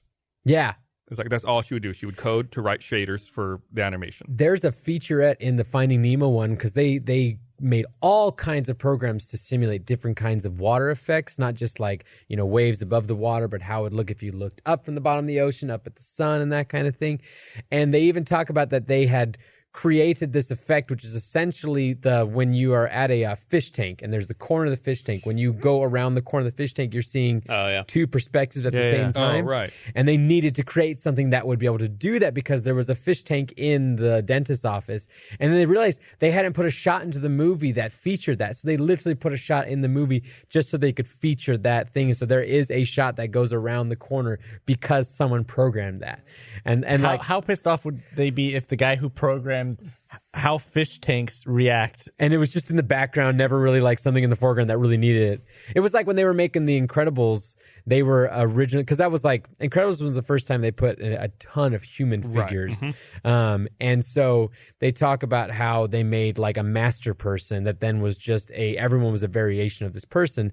But early on in production, they were told they're going to be all in the background and we only need so many people. But then as production went further and further, like people kept getting in the foreground and they had to create these very detailed humans that even if you go back and watch The Incredibles, it's not that amazing to look at. But at the time, that was like pushing the boundaries of what these programmers could do. Right. I think like the most iconic use of visual effects is probably the show Jimmy Neutron. Super realistic. Thank you for shitting on my wonder once again, Blaine. I watched The Incredibles the other day and like it is, by today's comparison, I'm actually really curious what it's going to look like when they make the sequel, because like when you compare it to modern animation movies, like it looks like kind of rough, but the story, it's still amazing because it was one of the first times that they'd done a ton of clothes. Like before like that, fabrics and the things, fabrics before that, like Boo's like clothing in Monsters Inc. was like that one of the first times they really like made stuff actually swing. But then it was like hair was a big deal in Incredibles because they had these main characters like Violet has this long hair that moves and everything. And but you could argue Sully though. Right, but it was even things like wet hair because they fall in the ocean and they come out and that kind of thing, and they're moving at super speeds. But yeah, when they did Sully, they had to do all kinds of things where they had to break Sully into patches, and patches would act certain ways and react certain ways instead of like programming every single hair. But Incredibles on a story and character and everything about it is a perfect movie, and I will argue that to my dying breath. It is perfect. I watched the movie and it's like I feel like 20 minutes passes. It's really just perfection. Maybe one of the best movies ever made. Yeah. There was a comparison video I saw a couple months ago. Since you're on the topic of Pixar, little pivot here. At the D23 Expo, Disney showed. When was it Disney? Yeah, I guess it was Disney. It was D23. There was a trailer shown for Kingdom Hearts 3, and they showed Toy Story characters. Oh yeah, in Kingdom Hearts 3, and then I saw comparison videos showing footage from Kingdom Hearts 3 running on a PlayStation 4 compared to the original Toy Story movie in 95. It's like, in 95, this took, rooms of computers, hours to render. And now look, it looks better on like a $300 piece of hardware that you can buy in your home. So and you can control it. Yeah, it's like the movie and then there's the game. Jesus. Whoa. It's like, it's so crazy to think about. It's like, and then like you said, it's a game. You can move the camera. You can. It's rendering it on the fly. Yeah, it's rendering. That's what everyone was saying. Even like when what was the big almost prehistoric but sci-fi girl one that came out recently? Horizon Zero Dawn. I didn't play it, so I can't remember the name. But watching images of that, people are saying this is being rendered live on a system. Yeah, those kind of moments. Still, I'm like, this is amazing. We're in the future, and I love it. Mm-hmm. And then again, in 20 years, we're going to look back like we just looked at that magazine cover and be like, oh, that looked like garbage. Well, that was something that they showed. There's a promotional clip they made for the most recent Planet of the Apes movie where it was Andy Serkis talking, and then they transitioned from Andy to Caesar. And it was an amazing clip to watch. And that's the big thing, was that they can now track, a face and make it the performance. It makes me just think, like, what's the thing that we're going to be marveling at? Because, like, motion capture wasn't a thing we could do. It was everyone did it manually. Now we can just motion capture. Well, now it's performance capture. It's like it's even beyond that. It's like even like you're talking about the individual tracking. Yeah, all the dots of on the face features. and everything. So I'm that's the fun part of I think cinema is constantly pushing the envelope with stuff like that. I remember playing Mario 64 and thinking I was in the future. Oh yeah, Like, oh my god, you can move the camera. It's like 3 dimensions. I remember 1080 snowboarding. There was the lens flare whenever you passed by the sun, and I was like, "Holy shit! yeah. This is epic!" And like 1080 looks like dick now. I think a really cool new thing that's happening in cinema is the idea of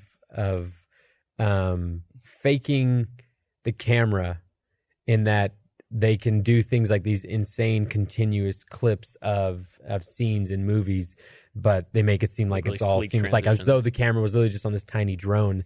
I mean, there's even shots still in movies nowadays that I'm like, I don't know how you did that. Yeah. I don't know how you did that, and I love that. Like watching here's the clip, from the Andy Serkis starts off, but watching Children of Men. And that's like the one I always think the of. 360 scene, or even like watching the first Kingsman and watching that single take fight sequence in the church. I mean, obviously you can see points where they might have cut it in. There's some like hardcore wipes in that with like people hitting the camera and stuff. Yeah, The craziest one though is still, like you said, Children of Men. That battle scene towards the end of the movie. Yeah. Where it's like an 8-minute long take. yeah. And And to watch the feature of how they did that, and they created this vehicle with this rig. That's all a rig that they did, and then put in like windshields later on in digital production, like in post.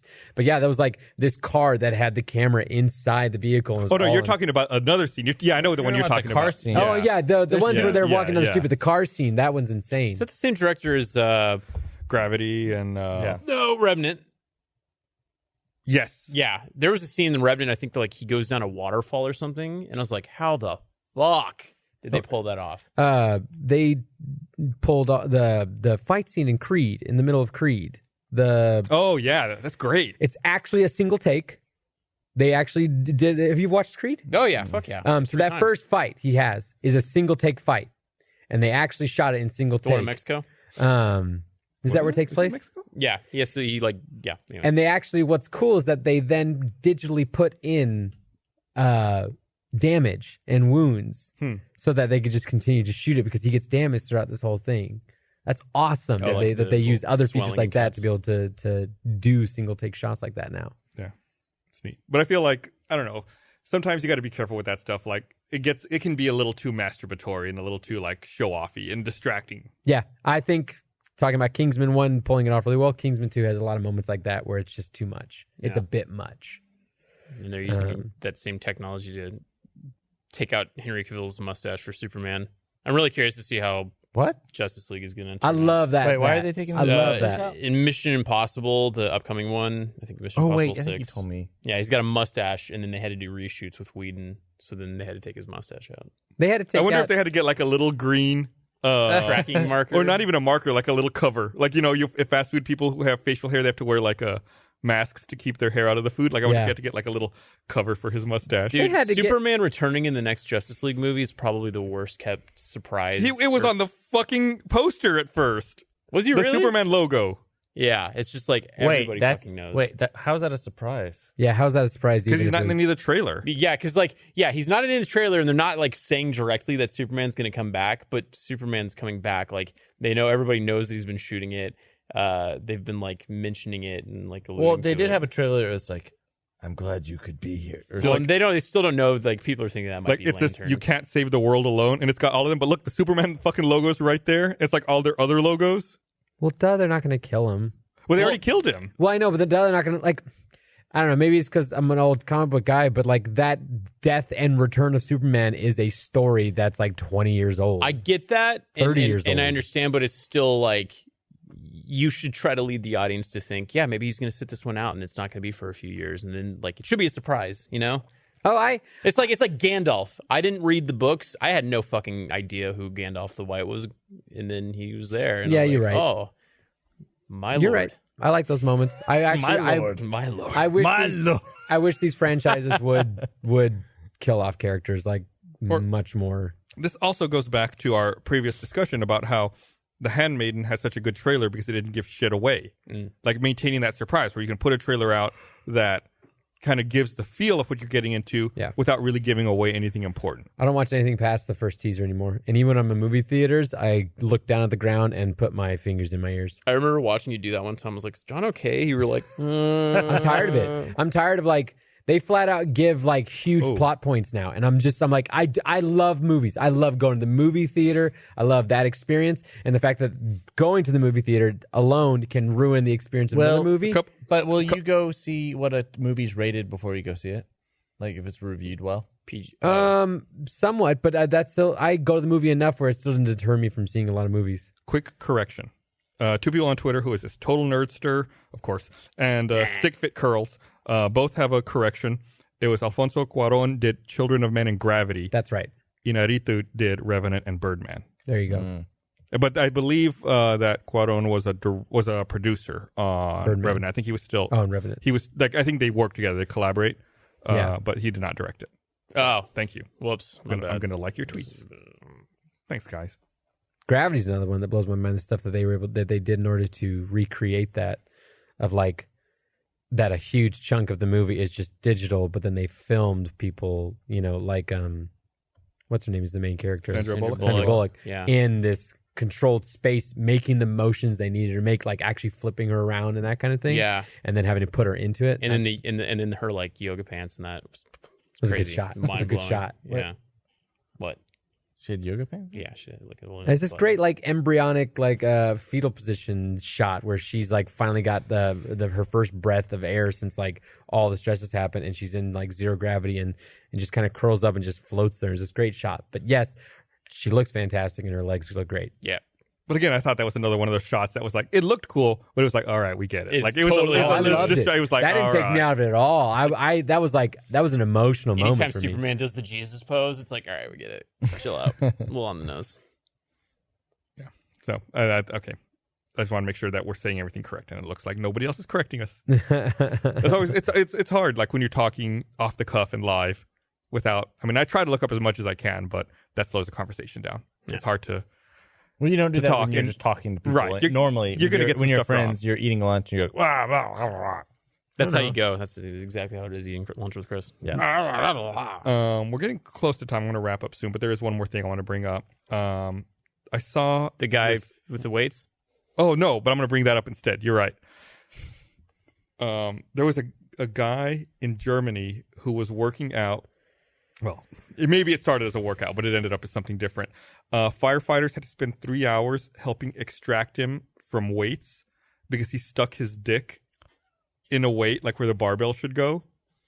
And there's an awful photo of it's just like the weight destroyed, like broken, because they had to break it to get his dick out. What? And so you were explaining to me when I brought this up earlier about how there's different kinds of weights. Yeah, so there's like an Olympic-sized barbell, and I can't remember what the exact measurement is, but like the diameter of it, the barbell is like a little bit wider. I think it's like between 1.5 inches or 2 inches or something like that. So I don't know if that guy, I don't think he got it stuck in that big of a weight, because then they also have like the personal gym diameter ones, and those are like a much smaller hole to stick on the barbell. But yeah, I also don't know what he's doing in the first place. So this is the firefighter spent 3 hours trying to remove his dick from the disc using a cutting grinder, a vibrating saw, and what they called a hydraulic rescue device. Saw. Wait, so he stuck his dick in the weight? Yes. And then it got stuck? Yes. For 3 hours while firefighters tried to cut the weight off. Was he erect? I don't know if you're limp. Or like, what was he doing it? Why was he? He was probably fucking it, Chris. I mean, what do you want? Well, but, wouldn't it be funny if in that picture there's like he could have been working out. Hair. You don't know. He like put the disc on his dick and would like lift it just using his dick. I mean, honestly, he might have been doing Kegels with like a weight. Kegels with that weight, man, that's impressive. Yeah, but I think probably it's 2.5 kilograms. What is that? 5.5 pounds. He was probably doing weighted Kegels then to see if he could do it. My theory is that he was able to slip into it, and that's all fine and good. But then he probably got hard, and then the blood pressure just kept building up to where it like swelled up to where he couldn't fit it out. So it was just like it's like a Chinese finger trap. Yeah, kind of a finger trap. But honestly, I would probably resort to like lubing myself up. I'm sure they tried that. But he was at the gym, wasn't he? Can everyone just please stop fucking things that you're not supposed to fuck? Yeah, Donald Trump, stop fucking our country. Can that just be a rule? Like, if it's not something that is designated as something that is for that recreational activity, please stop fucking it. Well, okay, don't put limits on, life, man. Let's put limits on that life. You know what? Let's put limits so we don't get weight stuck on dudes' cocks. When I was an officer at my old co-op, I think I've told this story before. The butt is technically... I'm saying stuff that is not designed for that recreational use. I'd say the butt is designed for that. Okay? I'm gonna agree with you on that. Okay? But I would say that the hole in a weight in a gym is not in that category. So stop it, you dummies. When I was an officer at my old co-op, I also ran the gym, and I got security camera footage of two people having sex while working out. And I was like, why would you do this? That's fine. They're having sex. They were no, lifting it wasn't because they were lifting weights and boning at the same time? The guy was. He was like doing bicep curls with like fucking 10-pound weights. Straight out of American Psycho. While a girl was like blowing him. And I just was just like sitting there watching the security camera footage. Just like, yeah. Because I remember my buddy, he like had just worked out. And he's like, Blaine, I found a condom on the gym floor. So I think somebody might have thrown it in there. I was like, okay, I'll investigate and see if I can see what happened. And then I proceeded to watch the worst porno ever of this guy having sex with his drunk girlfriend. And you knew who it was. Yeah, because they lived in the building with me. Oh. So I had to go talk to him and be like, so there's security cameras in the gym and you guys had sex, and I need you to disinfect all the weight equipment because people work out there, myself included, and that's fucking disgusting. And there's like cum on the floor. And I had to like oversee while they were. You had to like watch, and you were like lifting the dumbbell too. You missed the spot. You missed the spot.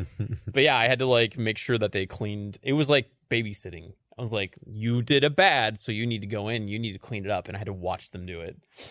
So, I also had a homeless guy throw a porno mag at me because I told him to get out of her stairwell because like it was a safety thing. A girl was walking down to class and she felt uncomfortable, so she came to me and was like, "Hey, there's a guy in there." And I was like, okay, I'll go talk to him. So I had to, I'm sorry, there's a homeless shelter here. You got to leave. And he threw a porno magazine at me. And I remember I just didn't react. It just landed at my feet. And he was like, get a life. And I was like, you're living in my stairwell, dude. Like, you. You. The last thing I want to mention, I was going to actually mention before the weight thing, before you reminded me about that, was I saw this product called the Dad Bag. Ooh. Have y'all heard about this? Is this No. It's a fanny pack that looks like a gut, and you wear it, and they have like different styles as well. It's so realistic looking. I don't know that it exists yet. I think these are photoshopped. See, I can see a hard line there. I think there's just like mock-ups for like proof of concept. That might be the zipper though. I don't know, but why is this a thing? I want one. Okay? Think about it. Then once you take it off, they're like, "Whoa, look how man!" Or you could wear it for a while. And then, like, take it off and be like, oh, did you lose some weight? Yeah. Yeah, I did. Instead of actually losing weight? Yeah. Instead of actually putting in the work? Would you wear a fanny pack like normal? No. But if it was a gimmicky, stupid... God, I probably haven't worn a fanny pack since, like, the mid-90s. I threw away my armband for running a while ago because I think it broke. And I was trying to come up with a solution for keeping my phone on me while I ran and not having to hold it. And then I considered getting my fanny pack and like rigging it across my shoulder or there's like any way to make it not just literally around your waist. Yeah. What do you care? You're in a relationship. You don't care what people think. No, it's true. I don't give a fuck. Like I'll probably fanny pack. Once Alana leaves town, she's coming this weekend, but once she leaves town, I'm going to go back to mustache mode. Anytime my girlfriend's not in town, I wear a mustache. I love my mustache. It's like I can grow one now, and I feel excited about this. I like how you phrased in the way you're going to go back to mustache mode. Going to mustache mode. Mustache mode. Mustache mode bling. Activated. All right. Well, let's wrap this up. Thanks, everyone, for watching. We will see you guys next week. Bye. Bye. Bye.